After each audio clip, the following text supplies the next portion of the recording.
Bismillahirrahmanirrahim. Assalamualaikum warahmatullahi wabarakatuh. Alhamdulillahilladzi arsala rasulahu bil huda wa dinil haq yuzhirahu 'ala dini kullihi wa kafa billahi syahida. Asyhadu an la ilaha illallah wahdahu la syarikalah wa asyhadu anna Muhammadan abduhu wa rasuluhu alladzi la nabiyya ba'da ma ba'd. Teman-teman sekalian, khususnya teman-teman semester 3 program studi S1 Pendidikan Agama Islam. Alhamdulillah, puji syukur kita panjatkan kehadirat Allah Subhanahu wa taala. Pada kesempatan kali ini kita bisa kembali merasakan atmosfer perkuliahan.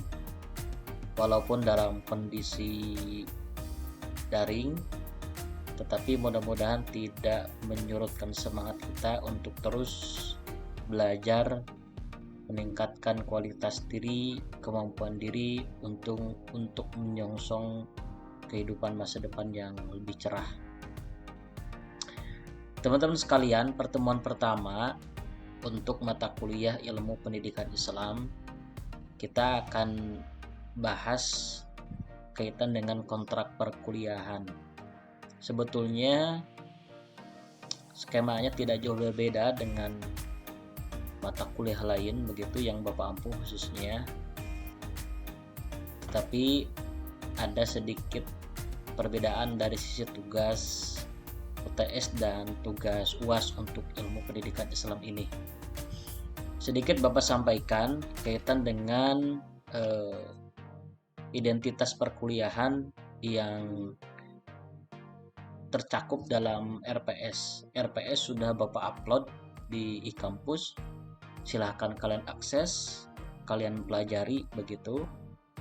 Dan secara sederhana, secara singkat, bahwa mata kuliah Ilmu Pendidikan Islam ini akan mengkaji konsep dasar pendidikan Islam, ruang lingkup maksudnya, komponen, metode, prinsip-prinsip pendidikan Islam, wawasan kepribadian Muslim, problematika dalam pendidikan Islam, dan hubungan Islam dengan pendidikan nasional. Jadi deskripsi ini kemudian akan dituangkan dalam beberapa bahan kajian yang tiap minggunya akan kita sama-sama diskusikan, sama-sama bahas begitu. Adapun CPL, capaian pembelajaran lulusan untuk mata kuliah Ilmu Pendidikan Islam ini, yang pertama, bertakwa kepada Tuhan Yang Maha Esa Allah Subhanahu wa taala dan mampu menunjukkan sikap religius.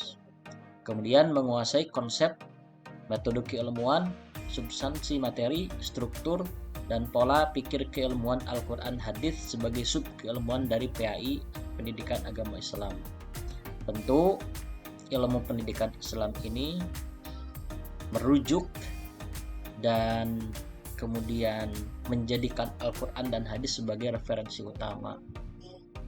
Karena yang namanya pendidikan agama Islam, pendidikan Islam pada umumnya merupakan spirit dari Quran dan hadis, merujuk kepada spirit dua pedoman umat Islam, yakni Quran dan hadis.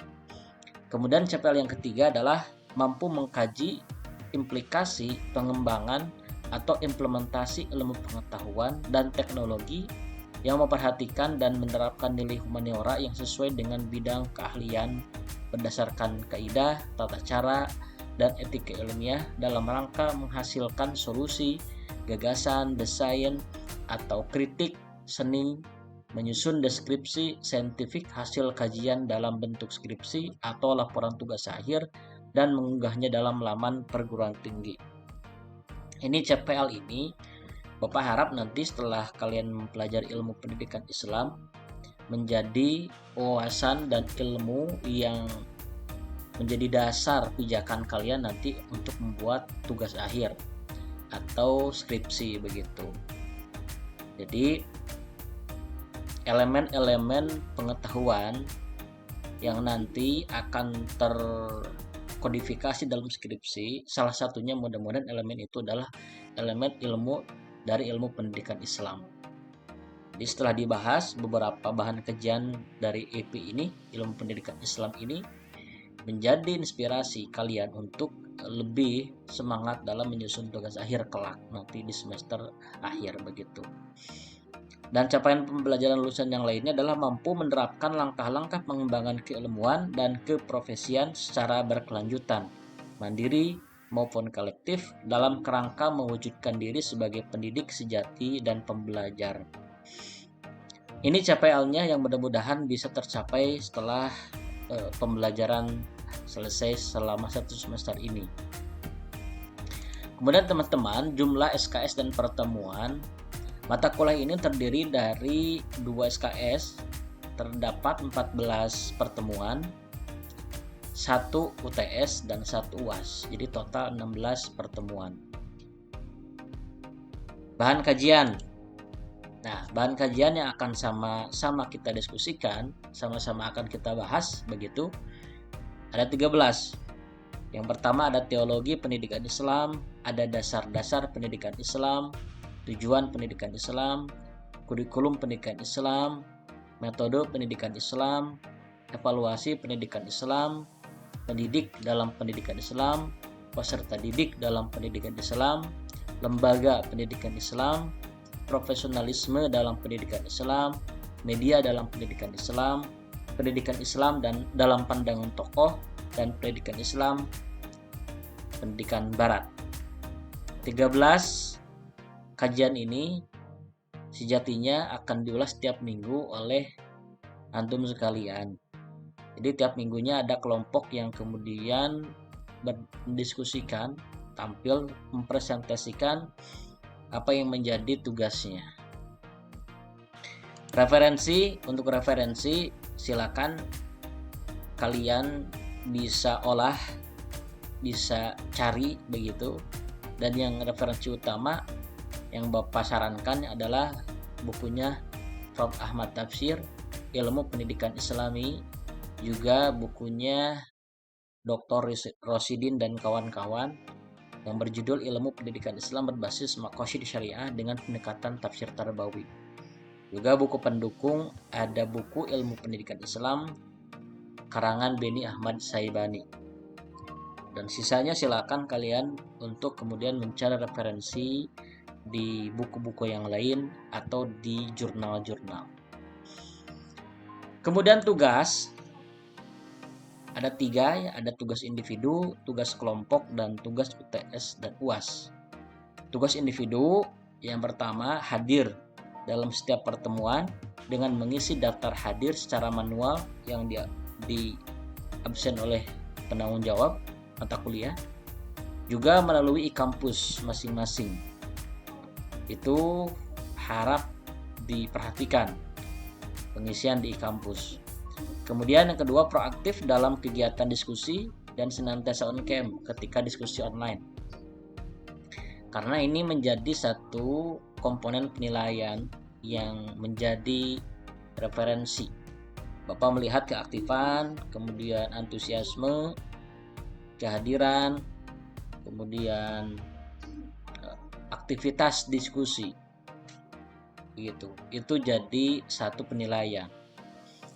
Kemudian yang ketiga, proaktif dalam menyelesaikan tugas kelompok, tidak kemudian dibebani ke beberapa orang atau bahkan ke seseorang begitu, dan tidak dikuasai oleh seseorang, semua harus merata.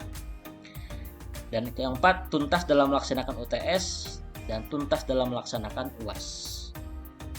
Kemudian tugas kelompok, 1, membuat makalah tentang materi pembelajaran sesuai dengan kelompoknya. Minggu depan kita mulai kelompok pertama, silakan antum semua bagi kelompoknya. Dan kelompok pertama, kemudian masing-masing kelompok memiliki tugas yang sama. Dan minggu depan, kelompok pertama harap kemudian melaksanakan tugas mengawali tugas makalah, begitu kan? Kelompok pertama teologi pendidikan Islam, silakan buat makalahnya.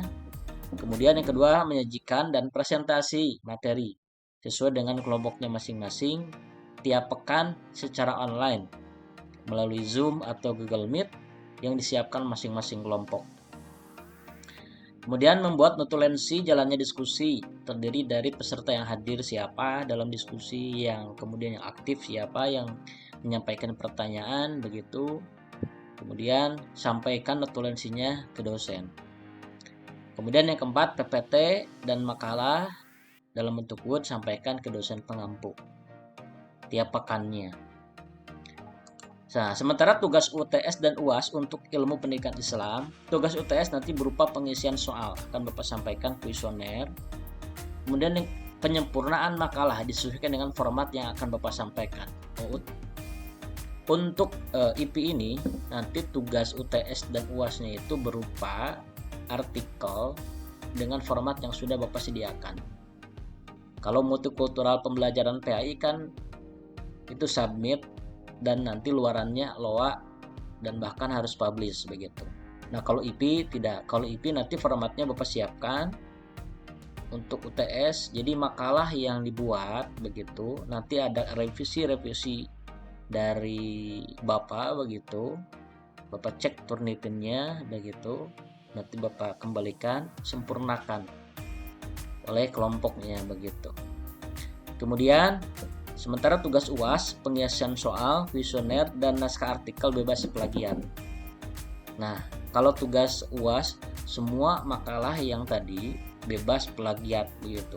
Setelah Bapak cek Turnitin, ternyata bebas plagiat, itu dinyatakan masuk dalam tugas UAS, selain nanti pengisian kuesioner. Nah, pelaksanaan tugas UTS dan UAS tidak mesti menunggu perkuliahan berakhir. Bisa dimulai dicicil ya, setelah proses perkuliahan berlangsung begitu. Kemudian penilaian terdiri dari beberapa komponen tugas ya, tiap pekannya ada kuesioner. Kemudian proses itu 50%, ini prosentasinya cukup besar, bahkan paling besar. UTS 15% dan UAS 20%. Untuk proses ini terdiri dari kehadiran, Bapak minta 80% kehadiran, kemudian aktivitas diskusi teman-teman, juga penyajian atau pemaparan presentasi begitu. Kemudian kedisiplinan, menyimak perkuliahan, dan kualitas makalah. Kalau UTS kerapihan naskah, ketepatan dalam menjawab, dan UAS pun demikian, kerapihan naskah, ketepatan dalam menjawab, dan naskah artikel bebas dari plagiat. Kemudian medianya, ada media pembelajaran LMS Unsika, nanti di tengah perjalanan mungkin kalau sudah bisa digunakan. Kemudian e-kampus, wajib tiap pertemuan kalian di sana absensi. Dan kemudian Google Classroom, Bapak juga akan sudah menyiapkan beberapa instruksi, tugas-tugas akan Bapak sampaikan di sana sebelum LMS Unsika sudah bisa digunakan. Kemudian YouTube sebagai media Bapak menyampaikan kuliah, dan juga Zoom meeting atau Google Meet sebagai bagian atau media untuk kalian berdiskusi, dan Bapak masuk di dalamnya. Baik, itu saja teman-teman yang bisa disampaikan pada kesempatan pertemuan pertama untuk mata kuliah ilmu pendidikan Islam. Minggu depan silakan mulai kelompok pertama untuk menyajikan presentasi tentang teologi pendidikan Islam. Jika ada sesuatu yang ingin ditanyakan, boleh tanyakan langsung via WhatsApp melalui PJ-nya masing-masing. Akhirul kalam, assalamualaikum warahmatullahi wabarakatuh.